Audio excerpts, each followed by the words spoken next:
जय हिंद, वंदे मातरम। स्वागत है आप सभी का free exam zone YouTube channel पर। दोस्तों, अगर आप बिहार एसआई का एग्जाम देने वाले हैं तो जीके जीएस के जो प्रश्न बार बार पूछे गए उन प्रश्नों को लेकर के आया हूं, तो आप लोग पूरे ध्यान से वीडियो को जरूर देखना। यहां से प्रश्न आपके एग्जाम में निश्चित ही देखने को मिलेंगे। तो चलिए आज का पहला प्रश्न देखते हैं।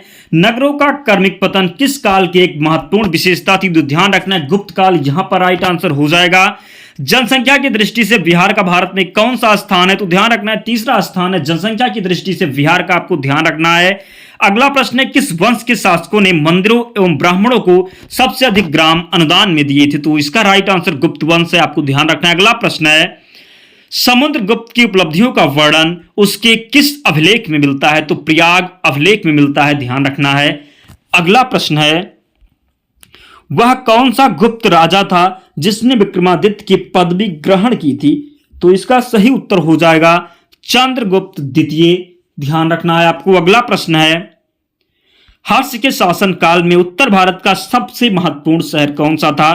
तो कन्नौज हो जाएगा, ध्यान रखना है। हर्ष की जीवनी किसने लिखी थी? बाणभट्ट ने लिखी थी हर्ष की जीवनी।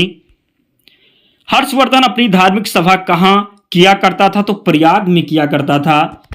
वर्धन वंश की राजधानी थानेसर किस प्रदेश में स्थित है? तो हरियाणा में स्थित है। बिहार में नगर समूह कुल कितने हैं? तो 14 नगर समूह हैं बिहार में कुल। बिहार में कुल कितने नगर हैं? तो 199। बिहार में कुल नगर कितने हैं? तो 199 हैं, आपको ध्यान रखना है। कौन वर्धन वंश की राजधानी थानेसर से कन्नौज ले गया? तो हर्षवर्धन ले गया, ध्यान रखना है। कन्नौज किस प्रदेश में स्थित है? उत्तर प्रदेश में। कन्नौज जो है इत्र के लिए प्रसिद्ध है, आपको ध्यान रखना। कन्नौज की बात करें तो उत्तर प्रदेश में स्थित है और ये इत्र के लिए प्रसिद्ध है, ध्यान रखना है। बिहार विधानसभा में सीटें कितनी हैं? तो 243 सीटें हैं, ध्यान रखना है आपको। ह्वेनसांग की भारत में यात्रा के समय सूती कपड़ों के उत्पादन के लिए सबसे प्रसिद्ध नगर कौन सा था? तो मथुरा हो जाएगा। बिहार लोकसभा में कुल सीटें कितनी हैं? तो 40 हैं बिहार लोकसभा में कुल सीटें। नागानंद का रचनाकार कौन था? तो हर्षवर्धन हो जाएगा नागानंद का रचनाकार, आपको ध्यान रखना है। ह्वेनसांग भारत में लगभग कितने साल तक रहा? तो 14 साल तक ह्वेनसांग लगभग भारत में रहा, आपको ध्यान रखना है। कुंभ मेला को प्रारंभ करने का श्रेय किसे दिया जाता है? तो कुंभ मेला को प्रारंभ करने का श्रेय दिया जाता है हर्षवर्धन को। दोस्तों, आप लोग पूरे ध्यान से एक एक प्रश्न को जरूर देख लीजिएगा। मैं आपसे विश्वास दिलाता हूं, मैं आपको यहां से प्रश्न आपके एग्जाम में निश्चित ही देखने को मिलेंगे, तो आप लोग पूरे ध्यान से वीडियो को जरूर देखिएगा। दक्षिण भारत के संदर्भ में अर्पत्ति का क्या अर्थ था? तो जलाशय की भूमि यहां पर राइट आंसर हो जाएगा। बिहार की कुल जनसंख्या कितनी है? तो लगभग 10.41 करोड़ है बिहार की कुल जनसंख्या, आपको ध्यान रखना है। प्राचीन भारत में निम्न में से कौन सी विद्या अध्ययन का केंद्र नहीं था? तो कौशाम्बी हो जाएगा। शून्य की खोज किसने की थी? तो आर्यभट्ट के द्वारा शून्य की खोज की गई थी। हितोपदेश के लेखक कौन है? नारायण पंडित हो जाएंगे। नाट्य शास्त्र की रचयिता कौन है? तो नाट्य शास्त्र की रचना किसने की? तो भरत मुनि हो जाएंगे। जो है अंकोर वाट कहाँ स्थित है? तो कंबोडिया में स्थित है। पुरापाषाण काल में आदिमानव के मनोरंजन के साधन क्या थे? तो शिकार करना हो जाएगा। इतिहास के पिता की पदवी सही अर्थों में किससे संबंधित? तो हेरोडोटस से संबंधित है, ध्यान रखना है। बिहार का लिंगानुपात कितना है? तो 918 हो जाएगा बिहार का लिंगानुपात। कौन सी एक लिपि दाईं ओर से बाईं ओर लिखी जाती है? तो खरोष्टी लिपि हो जाएगी जो कि दाईं ओर से बाईं ओर लिखी जाती है, ध्यान रखना है। मानव द्वारा सर्वप्रथम प्रयुक्त धातु कौन सी थी? तो मानव द्वारा सर्वप्रथम प्रयुक्त धातु हो जाएगा तांबा। 1946 के कैबिनेट मिशन का नेतृत्व किसने किया था? 1946 के कैबिनेट मिशन का नेतृत्व किसने किया था? तो सर पैथिंग लॉरेंस ने किया था, ध्यान रखना। सर पैथिंग लॉरेंस ने 1946 के कैबिनेट मिशन का नेतृत्व किया था, आपको ध्यान रखना है। 15 अगस्त 1947 को कौन भारतीय राष्ट्रीय कांग्रेस के अध्यक्ष थे? तो जेबी कृपलानी हो जाएगा। अगला प्रश्न है, कौन दांडी मार्च में गांधी महात्मा के साथ थे? तो वेब मिलर हो जाएगा। मुस्लिम लीग के किस अधिवेशन में एम.ए. जिन्ना ने अपना 14 सूत्री प्रस्ताव रखा था? तो 1929 के अधिवेशन में, आपको ध्यान रखना है। क्वेश्चन नंबर 35 है, फिनिक्स बस्ती का संस्थापक कौन था? तो फिनिक्स बस्ती का संस्थापक थे महात्मा गांधी। महात्मा गांधी ने भारत में अपना पहला जन भाषण कहां दिया था? तो वाराणसी हो जाएगा राइट आंसर। किसने अप्रैल 1930 में नमक कानून तोड़ने के लिए तंजौर तट पर एक अभियान संगठित किया था? तो सी राजगोपालाचारी। गांधी जी दक्षिण अफ्रीका में कितने वर्ष रहे थे? तो 21 वर्ष रहे थे। इंडिया डिवाइडेड पुस्तक के लेखक कौन थे? तो डॉक्टर राजेंद्र प्रसाद हो जाएगा। बिहार का न्यूनतम पुरुष साक्षरता वाला जिला कौन सा है? तो पूर्णिया हो जाएगा। गांधी जी ने दांडी समुद्र तट पर नमक कानून का उल्लंघन कब किया था? तो 6 अप्रैल 1930 को। कौन सा गोलमेज सम्मेलन 1932 में हुआ था? तो ध्यान रखना है, तीसरा गोलमेज सम्मेलन की बात करें तो ये 1932 में हुआ था, आपको ध्यान रखना है। ब्रिटिश सरकार ने महात्मा गांधी को जो उपाधि दी थी और जिसे उन्होंने असहयोग आंदोलन में वापस कर दिया, वह कौन सी उपाधि थी? तो केसरे हिंद हो जाएगा। ध्यान रखना, यह प्रश्न कई बार रिपीट हुआ है दोस्तों, तो आपको ध्यान रखना है। बिहार में त्रिवेणी नहर का उद्गम कहां से होता है? तो गंडक नदी से होता है। जगदीशपुर के राजा कौन थे? तो कुंवर सिंह थे जगदीशपुर के राजा। 1857 के विद्रोह के समय भारत का गवर्नर जनरल कौन था? तो केनिंग यहां पर राइट आंसर हो जाएगा। 1857 के विद्रोह के समय भारत का गवर्नर जनरल कौन हो जाएगा? तो केनिंग हो जाएगा, आपको ध्यान रखना है। 1857 के विद्रोह के नेताओं में किसने सबसे पहले अपना बलिदान दिया? तो मंगल पांडे ने अपना बलिदान सर्वप्रथम दिया था 1857 के विद्रोह में। ध्यान रखना है आपको। 1857 के विद्रोह में कानपुर के सैनिकों का नेतृत्व किसने किया था? तात्या टोपे ने 1857 के विद्रोह में कानपुर के सैनिकों का नेतृत्व किया था, आपको ध्यान रखना है। 1857 में अंग्रेजी साम्राज्य के विरुद्ध विद्रोह किसने किया था? तो नामधारी सिखों ने किया था, राइट आंसर हो जाएगा नामधारी सिखों ने।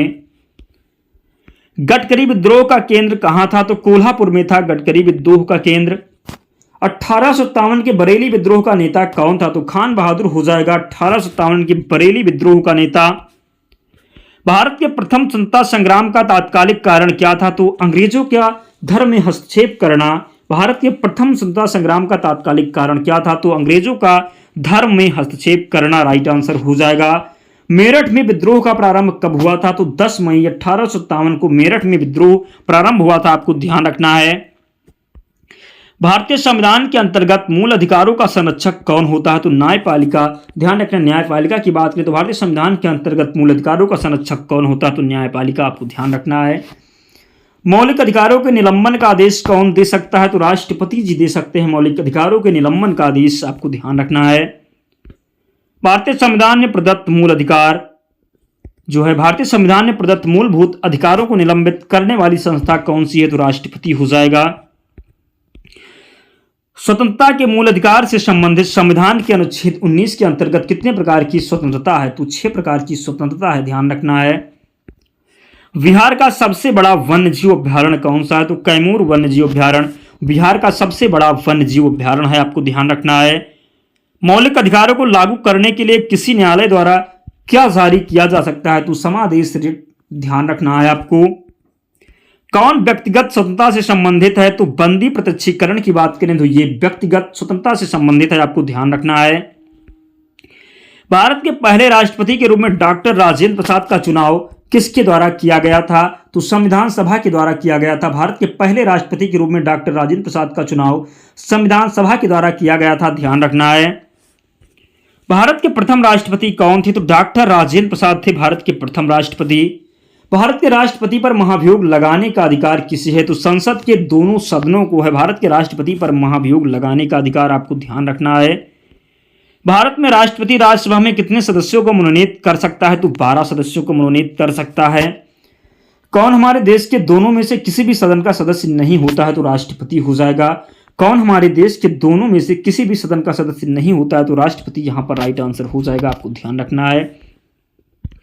युद्ध की घोषणा या शांति का फैसला करने में कानूनी रूप से सक्षम कौन है? तो राष्ट्रपति हो जाएगा। डॉक्टर राजेंद्र प्रसाद कितने वर्ष तक राष्ट्रपति रहे? तो 12 वर्ष तक रहे, आपको ध्यान रखना है। किसने भारतीय गणतंत्र के 12वें राष्ट्रपति के रूप में कार्य किया था? तो प्रतिभा देवी सिंह पाटिल ने। भारतीय संविधान के अनुसार कार्यपालिका का प्रमुख कौन है? तो राष्ट्रपति हो जाएगा। बिहार की राजधानी कौन सी है? पटना हो जाएगी बिहार की राजधानी। बिहार उच्च न्यायालय कहाँ स्थित है? तो पटना में स्थित है बिहार उच्च न्यायालय। राज्यसभा कब विघटित हो जाती है? तो राज्यसभा कभी विघटित नहीं होती, आपको ध्यान रखना है। राज्यसभा द्वारा लोकसभा को धन विधेयक कितने समय में लौटा दिए जाने चाहिए? तो 14 दिन में। धन विधेयक पारित करने के लिए राज्यसभा को कितना समय दिया जाता है? तो 14 दिन दिया जाता है। राज्यसभा सामान्य विधेयक को अधिकतम कितने अवधि के लिए रोक सकती है? तो 6 माह के लिए। बिहार की राजकीय भाषा कौन सी है? हिंदी हो जाएगी बिहार की राजकीय भाषा। बिहार की द्वितीय राजकीय भाषा कौन सी है? तो उर्दू हो जाएगी बिहार की द्वितीय राजकीय भाषा। राज्यसभा के लिए नामित प्रथम फिल्म अभिनेत्री कौन सी थी? तो नरगिस दत्त हो जाएगा। किस लोकसभा में निर्वाचित महिला सांसदों की संख्या सबसे कम थी? तो 6ठी लोकसभा में। किस लोकसभा में निर्वाचित महिला सांसदों की संख्या सबसे अधिक रही? तो 17वीं लोकसभा में। लोकसभा में मंत्रिपरिषद के विरुद्ध अविश्वास का प्रस्ताव लाने हेतु न्यूनतम सदस्य संख्या कितनी होनी चाहिए? तो 50 होनी चाहिए, ध्यान रखना है। प्रथम लोकसभा की पहली बैठक कब हुई? तो 13 मई 1952 को प्रथम लोकसभा की पहली बैठक हुई, आपको ध्यान रखना है। प्रथम लोकसभा का गठन कब हुआ था? तो 1952 को प्रथम लोकसभा का गठन हुआ था, आपको ध्यान रखना है। दल बदल निरोधक अधिनियम किस तिथि को पारित हुआ था? तो दल बदल निरोधक अधिनियम पारित हुआ था 15 फरवरी 1985 को, ध्यान रखना है। भारत के संविधान की कौन सी एक अनुसूची में दल बदल विरोधी कानून विषय का प्रावधान है? तो 10वीं अनुसूची में है, ध्यान रखना है। सर्वोच्च न्यायालय में दल बदल कानून की किस धारा या पैरा को असंवैधानिक करार दिया गया? तो 7वां पैरा को ध्यान रखना है। बिहार का राजकीय वृक्ष कौन सा है? तो पीपल हो जाएगा बिहार का राजकीय वृक्ष। बिहार का राजकीय पुष्प गेंदा हो जाएगा, आपको ध्यान रखना है। बिहार का राजकीय पक्षी कौन सा है? तो गौरैया हो जाएगा बिहार का राजकीय पक्षी। बिहार में कुल कितने जिले हैं? तो 38 हो जाएगा राइट आंसर। भारत में संघ राज्यों का प्रशासन किसके द्वारा होता है? तो राष्ट्रपति के द्वारा। केंद्र शासित प्रदेश पर किसका शासन होता है? तो राष्ट्रपति द्वारा नियुक्त प्रशासन का, आपको ध्यान रखना है। संघ शासित क्षेत्रों के लिए प्रशासकों की नियुक्ति कौन करता है? तो राष्ट्रपति इसका राइट आंसर हो जाएगा। भारत के किस संघ राज्य क्षेत्र का अपना उच्च न्यायालय है? तो दिल्ली यहां पर राइट आंसर हो जाएगा। राष्ट्रीय राजधानी क्षेत्र दिल्ली के प्रशासक को क्या कहा जाता है? तो राष्ट्रीय राजधानी क्षेत्र दिल्ली के प्रशासक को क्या कहा जाता है? तो उपराज्यपाल राइट आंसर हो जाएगा। संघ शासित क्षेत्र जम्मू कश्मीर के शासक को किस नाम से जाना जाता है? तो उपराज्यपाल के नाम से। किस संघ शासित क्षेत्र के प्रशासक को प्रशासक कहा जाता है? तो लक्षद्वीप राइट आंसर हो जाएगा। बिहार में प्रमंडल कितने हैं? तो 9 प्रमंडल हैं बिहार में कुल, आपको ध्यान रखना है। बिहार में अनुमंडल कितने हैं? तो 101 अनुमंडल हैं बिहार में। बिहार में सामुदायिक विकास खंड कितने हैं? तो 534 हो जाएगा। बिहार में कुल कितने पंचायतें हैं? तो ध्यान रखना है 8406। तेलुगु देशम पार्टी का चुनाव चिन्ह क्या है? तो साइकिल राइट आंसर हो जाएगा। स्वतंत्र पार्टी के संस्थापक कौन थे? तो सिराज गोपालाचारी। भारत में दल विहीन प्रजातंत्र किसने प्रस्तावित किया था? तो जयप्रकाश नारायण ने। केंद्र में पहली गैर कांग्रेसी सरकार किस वर्ष बनी थी? तो 1977 में, ध्यान रखना है। कौन सा भारत का एक राजनीतिक दल नहीं है? तो राष्ट्रीय लोकतांत्रिक गठबंधन की बात करें तो यह भारत का एक राजनीतिक दल नहीं है, ध्यान रखना है। किस राजनीतिक दल की स्थापना स्वतंत्रता से पूर्व हुई थी? तो भारतीय साम्यवादी दल हो जाएगा। राजनीतिक दल किसके लिए जरूरी है? तो लोकतंत्र के लिए जरूरी है राजनीतिक दल। आम आदमी पार्टी का गठन किस वर्ष किया गया? तो 2012 में किया गया आम आदमी पार्टी का गठन, आपको ध्यान रखना है। टाइटन किस ग्रह का उपग्रह है? तो नेपच्यून का उपग्रह है टाइटन, आपको ध्यान रखना है। प्लूटो के चांद का नाम क्या है? तो चिरोन हो जाएगा, ध्यान रखना है। दोस्तों इतने प्रश्न थे, बहुत मोस्ट इंपॉर्टेंट प्रश्न थे दोस्तों। तो आप लोग पूरे ध्यान से एक एक प्रश्न को जरूर याद कर लीजिएगा। एक बार तो अगर एक दो बार आप वीडियो को देख लेते हैं तो सभी प्रश्न आपको याद हो जाएंगे। निश्चित ही हूबहू प्रश्न आपके एग्जाम में देखने को मिलेंगे, ये मैं आपको विश्वास दिलाता हूँ। मैं आपको जो है हम आपको इसकी PDF भी प्रोवाइड करवाएंगे। तो आप लोग जो है टेलीग्राम चैनल से जुड़ के टेलीग्राम पर जाकर के सर्च कर लेंगे, फ्री एग्जाम जोन चैनल मिल जाएगा। आप लोग वहाँ से PDF को एक बार जरूर रिवाइज कर लेंगे तो आपको याद हो जाएगा। तो मिलते हैं आप जो है अगले वीडियो में, तब तक पढ़ते रहिए, ध्यान रखिए अपना, स्वस्थ और सुरक्षित रहिए। जय हिंद।